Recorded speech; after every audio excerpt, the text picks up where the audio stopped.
Another drive time video, just a simple update. For weeks and weeks now, I've been going on at it way before the lockdown, whatnot, and this and that. I've been trying to spread my message, telling everybody that wear gloves, wear masks, protection gear and whatnot, right? Especially because you're protecting yourself and you're protecting others. I've been telling everybody, and nobody listens. And this morning, I watched the news and I see a statement from Sadiq Khan. Salute to you. It's never too late. Thank you for coming on the news and telling everyone how important it is to protect others, right? So your message for me was very clear. People should be taking responsibility in protecting themselves so they don't infect others by wearing a mask. Thank you. So I'm gonna put the clip into this so that other people could also see the message. And yeah, we're gonna have a little look at it, see what happens. Well, firstly, what I'm lobbying for is not a substitute for the current advice, which I fully support, which is to stay at home, protect the NHS and save lives. It's also to keep your social distance, stay at least 2 meters apart, and to wash your hands regularly and thoroughly during the course of a day. What I'm lobbying the government's experts to do is to change their advice and the government to change their guidance. So in those circumstances where it's not possible to keep your social distance, think of public transport, think of when you're in a shop and you can't be 2 meters apart, for us to wear a non-medical facial covering to avoid the circumstances where you could be pre-symptomatic or asymptomatic and could inadvertently give somebody else the virus by your droplets passing from you onto them. And I think the advice and guidance should change so that people wear non-medical facial coverings, particularly where they can't keep their social distance. It's clear to me, speaking to colleagues around the world, we've spoken to experts in America, the Center for the Control of Diseases. We've spoken to colleagues in Canada, the public health officer in Canada, colleagues in Germany, Austria, the Czech Republic, China, Mumbai, South Korea. What's happening in those countries, and they're ahead of the curve in relation to dealing with the viruses. They've been recommending people use a non-medical facial covering when they can't keep their social distance for understandable reasons. Sometimes it's difficult, even now, with reduced usage of buses and the tubes and the trains and in some shops, for you coming into close proximity with somebody else. What this is not is a substitute for the advice that is still there. Stay at home, keep your distance. But what we know it can do is, although it may not limit your chances of catching the virus if you're wearing a non-medical facial covering, what it can do if you wear the non-medical facial covering is reduce the chances of you inadvertently giving somebody else the virus. And for it to be effective, many of us would have to wear it, all of us would have to wear it, particularly when you can't keep your social distance. Now, after praising Sadiq Khan, I want to definitely show you a good example of a country, and there are many countries out there. You can see the list, you can go online, you can see the list, but I want to show you an example of one country which is quite significant because of its closeness to China. So in all rights, if any country would have been affected, it should have been Taiwan, because of its close nature to China and the close dealings it has. Many flights. They do dozens of flights every week in and out of China. And I'm talking about before the lockdown, by the way, so don't get yourself mixed up on that. So this is a country who has many things. And so ultimately, before any other country would have been affected heavily, they should have. But what kind of precautions did they take? And what did they learn from SARS? It's very important. So I'm going to play the clip. Have a look and see what's one of the common factors you will notice and how it correlates with Sadiq Khan's message that we heard today in the news. It's very important. Take a note, right? And especially watch out for the masks. Thank you. I'm currently at the Gatwick Airport in London. When 28-year-old Anna Lee left her boyfriend to fly home to Taiwan last week, she took no chances. Why are you wearing a mask and gloves and goggles? I'm trying to avoid any contact to air. Lee didn't feel safe in Britain, where the airports are empty and the Prime Minister was criticized for a slow initial response. If he is not even helping his own citizen, why would he help a foreigner like me? I thought, all right, I'll go back to Taiwan for now. Everyone's very careful. So careful, Lee found fellow Taiwanese Jason Yang waiting for his flight to Taipei in a bodysuit bought off eBay. I believe that in England, it's already lost control. And if I go back to Taiwan, I will be taken care of. Taiwan is only 80 miles off the coast of mainland China. When Johns Hopkins modeled COVID-19, it predicted Taiwan would have the second highest number of cases. But that prediction did not become reality. Taiwan has succeeded at containing COVID-19 starting at arrival. We are getting off the plane. Lee Skyped with us during her hour-long journey through the Taipei airport. The first step Taiwan took was identifying possible cases. They gave me this form to fill out my temperature in the next 14 days. Lee told authorities she'd had a cough in the last 2 weeks, so security escorted her to secondary screening. She had her temperature taken, like this woman, and she filled out forms consenting to new regulations and providing recent medical history. My temperature they just took, and it was asking like what syndrome I had, and if I went to doctor. And she got a COVID-19 test at the airport. Taiwan uploads these results into its national healthcare database to create a kind of coronavirus database that everyone has to enroll in. We have to register first online. They will send me a text message. I have to show them the text message. We can pass here. That's where government tracking begins. After her bags are disinfected, her ride home is in a government-provided taxi by herself. The 3-hour drive costs $80. Now I cannot take any public transportation, so I had to use this contract taxi. Lee headed home, knowing the government would stay in touch during a mandatory 2-week quarantine. Welcome to my humble house. The government has also stayed in touch with Mickey Du, who arrived from Australia on March 22nd. Well, the first day, they immediately phoned me that almost within an hour that I got home.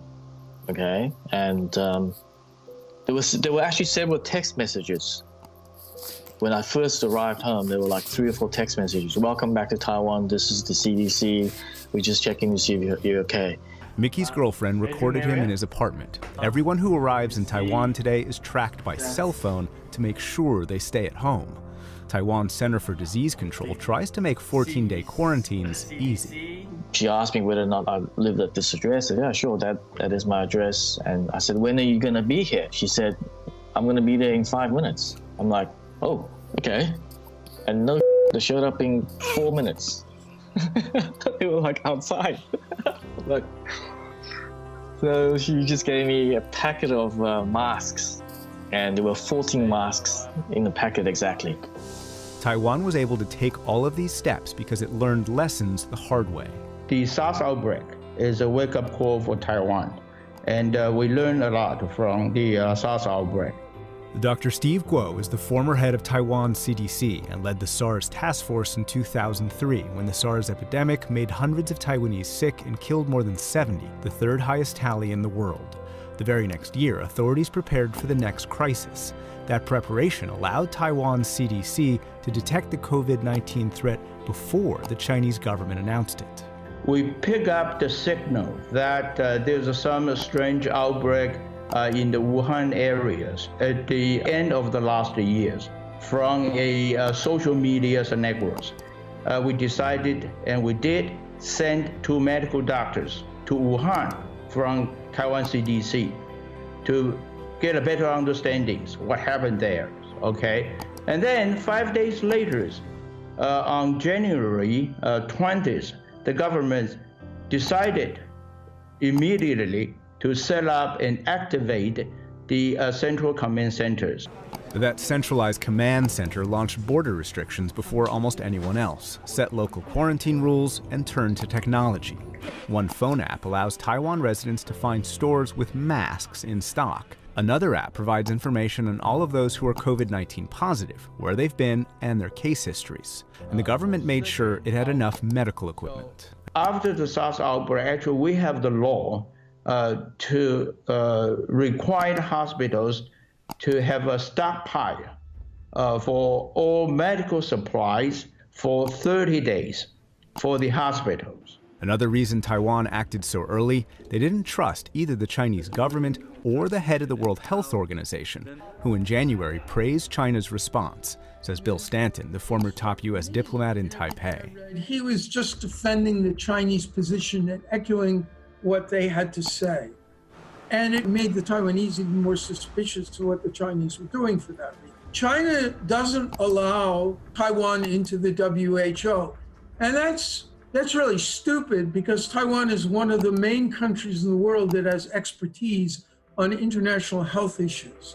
For Anna Lee, that expertise translates into trust in her government. I feel like even if there is something wrong with my body, I will be taken care of, which is quite promising. And I'm quite happy with how government take it very seriously. That's why we keep the cases very low. Which means for Anna Lee and many Taiwanese who are quarantined today, there's no place like home. The message is clear. Wear masks, wear protective gear. If not for protection of yourself, at least protect others. You could be the very person who is spreading the virus. You know, always have a mask with you, especially when you go to public areas. You may have noticed I'm not wearing a mask, but I'm not joking. I always carry my mask in my pocket. I'm in my car, so I'm safe. My car's pretty, my car is sanitized. I make sure I wipe it. I have my, where is it? Well, I'm driving now, I can't show it, but I have my sanitizer with me, which I use to wipe down my car. You may have noticed I'm not wearing my glove. That's because my car had a bit of a dirt on the door handle. So when I entered the car, immediately I disposed the gloves. So I'm not wearing the gloves. I have more gloves in my pocket. So when I go out of the car, I'll be wearing my gloves again. And yeah, the message is very important. Wear masks, wear protection, regardless. I mean, you don't have to wear gloves. It's not that important, provided you know that you have to, and you understand the importance of washing your hands, right? So wash your hands thoroughly, regularly, as many times as you can. You know, make it a ritual, right, where you have to wash your hands regardless what happens. You know, make it a common thing. And that's very important, right? But when it comes to masks, the one thing that we take for granted is breathing, right? We're humans. We can't exist without breathing. So for us, it's very, very important that we understand that what we're breathing in, you know, is it healthy for us? Is it safe? So those are the very important things. I mean, look, from my conspiracy perspective, this whole virus could be in the air. It could be airborne. You know, it could have been carried by the winds. But just normal scientific way, or even not even scientific way, but you know, Sadiq Khans is definitely lobbying for the scientists to approve it, is that by being in close proximity, you can potentially give the virus to someone. So you might be asymptomatic where, you know, you don't have the virus, or you may have had pre-signs of the virus, but currently you're not affected by it. So, you know, you could be totally immune to it. Doesn't mean you can't carry it. You know, you could possibly be carrying it and actually sending it to people. So it's very important, especially if we want this lockdown to end. It's very important, because this lockdown, if this thing carries on and the numbers keep on growing, could end up forever. Also, if this virus does not die out, or you know, doesn't end, then you could all be potentially looking at a scenario where the government or any country, or the whole globally basically, they make it a law that everybody must be vaccinated. And I'm talking about, when I mean a law, I mean you will be forced to be vaccinated. And the excuse would be, if you're not vaccinated, you could be infecting somebody else. I don't know what's in the virus. In the vaccine. Sorry to say the virus, but yeah, could be a virus inside the vaccine. But I don't want to take a vaccine. I don't want to be that person. I don't want to medicate myself. I haven't had medication in the last 15 to 20 years. Why would I want to start now? I don't need a vaccine, okay? And I don't want it to be the law. So in order for you guys to stop that and have your hand in actually helping people survive this and whatever crap is coming later, you need to start doing prevention measures, okay? So wearing a mask, it's not going to cure you, it's not going to stop the virus, But one thing you are going to do, you're going to prevent it as much as possible. That would be your work to the community. That would be your work to the country. Let's make a difference. You know, remember the campaign the Czechoslovakia people done, which was Mask for All, hashtag Mask for All. I love it. Very good. You know, I've been campaigning about that myself. But yeah, take my advice or not. Protect yourself. Protect people around you. You know, be a part of the world. Be a part of humanity. And help each other. It's very important. You know. So I can leave you with today. No more questions today. Just few logical, common sense. That's it. No questions today. Take care. Bye bye.